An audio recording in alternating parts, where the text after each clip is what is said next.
Alors je pense que tout est dans le nom. Qui est un pilote d'avion, donc qui pilote les avions de chasse. Je pense au ravitaillement par exemple, des choses comme ça. Il y a quelqu'un qui transporterait des militaires d'un point A à un point B. Alors un pilote de transport dans l'armée de l'air, c'est pouvoir transporter du fret, donc sous toutes ses formes, des palettes, des véhicules. On va aussi transporter des troupes, des parachutistes. Et aujourd'hui, on a de plus en plus de capacités. On va pouvoir faire du ravitaillement en vol, par exemple sur A400M, faire de la recherche et sauvetage en mer. Et voilà, on a cette partie de logistique pour le soutien des forces et pour aussi des missions humanitaires, comme ce qu'on a fait à Mayotte à Noël. Et puis cette mission de projection de force qu'on fait en soutien de toutes les forces armées françaises, où qu'elles soient dans le monde. Moi, je dirais qu'il y a quand même plus d'hommes. Surtout transport, etc. On pense beaucoup aux hommes, j'avoue. Je pense que dans l'armée en général, je pense qu'il y a plus d'hommes, mais peut-être que dans les transports, peut-être que c'est un peu plus équilibré. Je pense pas qu'il y ait de discrimination officielle à l'embauche, mais je suppose que c'est plutôt un métier d'homme, dans les chiffres. Alors non, dans l'armée de l'air, on donne la chance, et dans toutes les armées d'ailleurs, à tout le monde. Que vous soyez un homme ou une femme, vous avez exactement les mêmes chances d'y arriver. Le même salaire aussi, les mêmes perspectives d'évolution. C'est l'armée de l'air qui a le taux de féminisation le plus élevé des armées. Ça reste un métier qui est ouvert à tous et à toutes.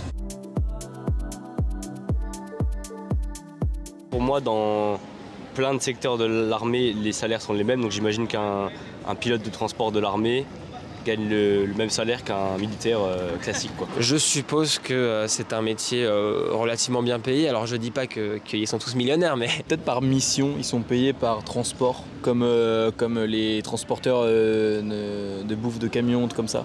J'espère pour eux qu'ils ont une prime de risque ou que sais-je, mais face à ce qu'ils traversent au quotidien, je pense que comme beaucoup de gens, beaucoup de médecins, etc., je pense que ce n'est pas assez. Non, on gagne bien notre vie. En école, on est logé, nourri pour les 2 premières années. On a un salaire en école, notre formation est gratuite. Et ensuite, notre métier nous permet de vivre plus que correctement.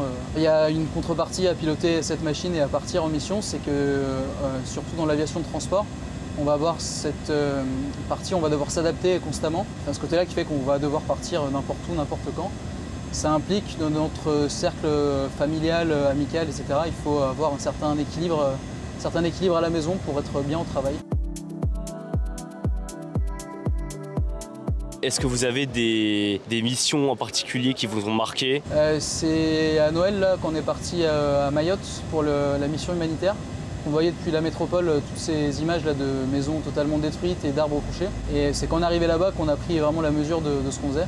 Qu'on transporte des packs d'eau, quand on ramène après de Mayotte à La Réunion des bébés de 6-7 mois. Enfin, c'est quelque chose qui était assez marquant. Je lui demanderai si dans le cadre de sa formation, il y a des aides psychologiques, parce que j'imagine que ça doit être un truc de dingo d'être avec des changements de pays, des changements d'horaire, des changements de climat. Quand on a fini de travailler, on rentre chez nous, donc on a une vie normale. Donc on peut avoir des loisirs, faire du sport, voir ses amis, etc.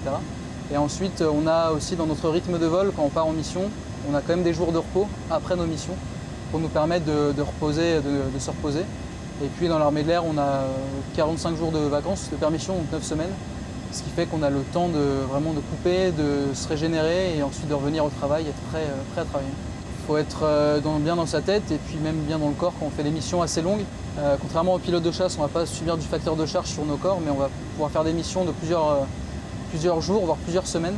Et à la longue, le corps a besoin d'être reposé et d'être en forme avant la mission. Moi, un truc que j'aimerais bien savoir, c'est est-ce que vous savez toujours ce que vous transportez? Alors on doit toujours savoir ce qu'on transporte dans notre avion, tout simplement parce que s'il y a un problème, on doit savoir d'où vient ce problème et comment le résoudre. Est-ce que c'est quelque chose qui a toujours du sens pour lui maintenant? On voit beaucoup de choses, on voyage beaucoup dans le monde.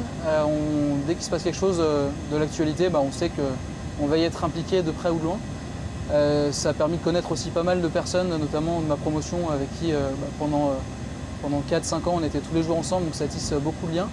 Et oui, de voir beaucoup de choses et de permettre de sortir.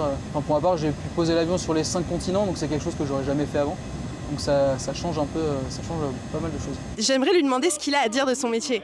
Ce qu'il faut retenir, c'est qu'on part tout le temps, on voyage beaucoup. Enfin, on a une diversité de missions qui est assez impressionnante.